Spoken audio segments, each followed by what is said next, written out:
Naapurista kuuluu se polokantahti, jalkani pohjii kutkutti.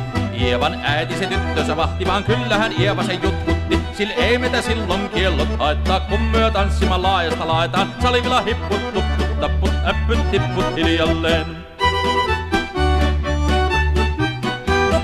Ievan suu oli vehnäsellä, kun ihmiset onnea toivotti.